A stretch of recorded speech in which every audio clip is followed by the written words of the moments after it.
Hello guys, it's me, Green Man Bookseller. I'm going to be doing a book review. This is what this video is all about. And I'm going to be reviewing this, The Power of the Wouivre. I think that's how you pronounce it. Fiorenza. Now this is written by a local author, Emma Hine. She lives down in the Enmore Green part of Shaftesbury. And this is the first book she's done. She's going to be bringing out the second book in the series in 2 or 3 months time. So yeah, I've got on a slide note, I've got a few copies of this book in stock. I've got one myself which I've read, but a few of them in stock for sale. But anyway, what's it all about? So it's a young lad, like present day lad. Thomas, his name is, if I remember rightly. Was it Thomas? Yeah, Thomas.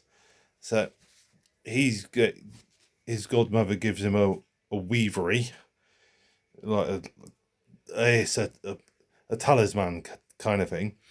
But basically it uses him, well, he uses his mind to travel. It allows his mind to travel through time, and he can travel. In this book, his mind travel. Guys, you can tell my train of thought's going all over the place at the moment. Right, so Dave, get your brain in gear.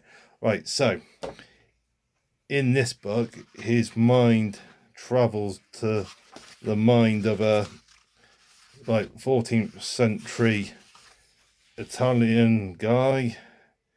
Got to look up how to pronounce it properly. Guida Losta.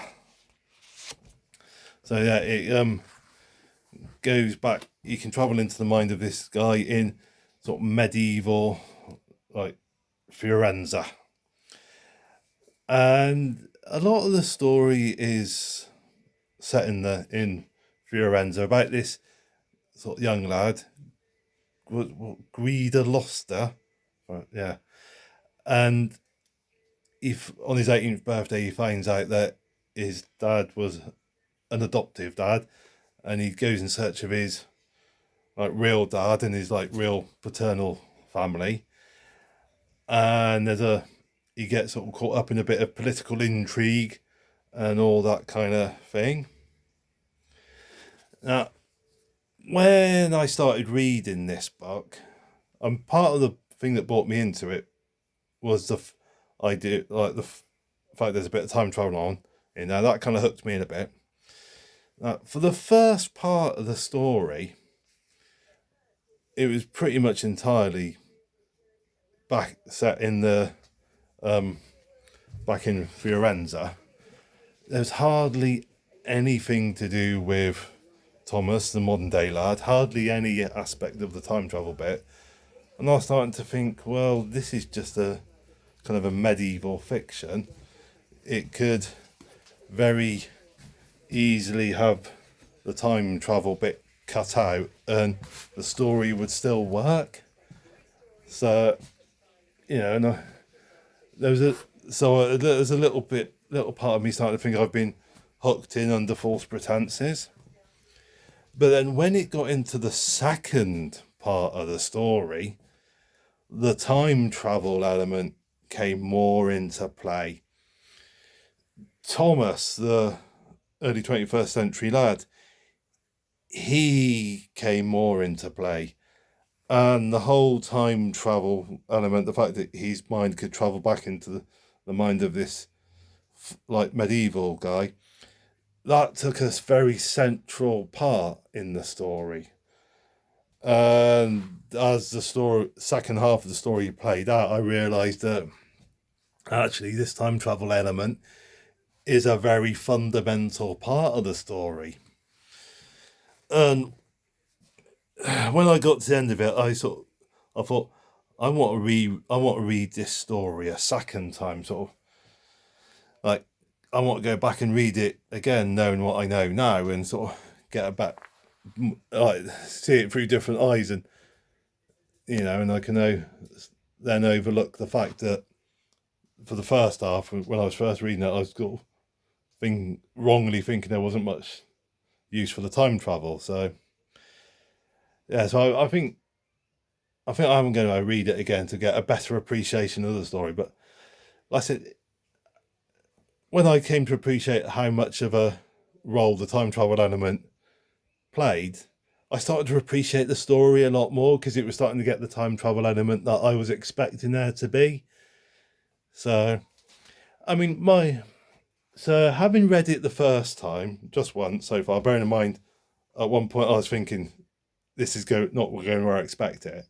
And then suddenly had to pivot as I realised it is going where I was originally thinking that it was going to. Yeah, I'd say it's a decent story. I mean, it is aimed at young adults, but it's one of those young adults books that can work for any age, I think. It's not slightly different to the kind of time travel stories I normally read. But it was still, no, I still find it enjoyable, even though it's slightly different to my normal type of time travel books. So I'd certainly say give it a go at the very least. I mean, one thing I'm quite liking is the fact that there's going to be a second book in the series. It's going to be Thomas again, the young lad in the modern day lad. If I remember rightly, in the second book, he's going into he's going traveling to a different period of the past.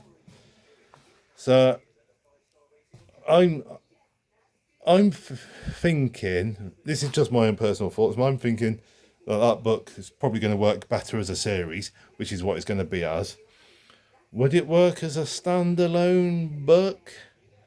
Yes, I think it would work. It would work as a standalone book, but I just at the moment my feeling is, even though it works well as a standalone book, I think it's going to work better as a series, which is going to be so. I am anticipating seeing what the second book's going to be like. So yeah, the first book, The Power of the Wouivre, Fiorenza. I'd recommend giving it a try. That's what I'll do. I'd recommend people give it a try.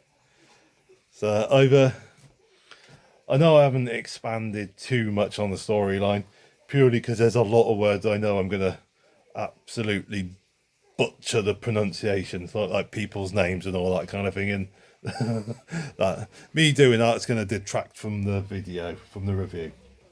But anyway, that's it for this review. Thank you for watching. Hope you've enjoyed. Look forward to seeing you in the next video. And in the meantime, stay safe. Happy reading.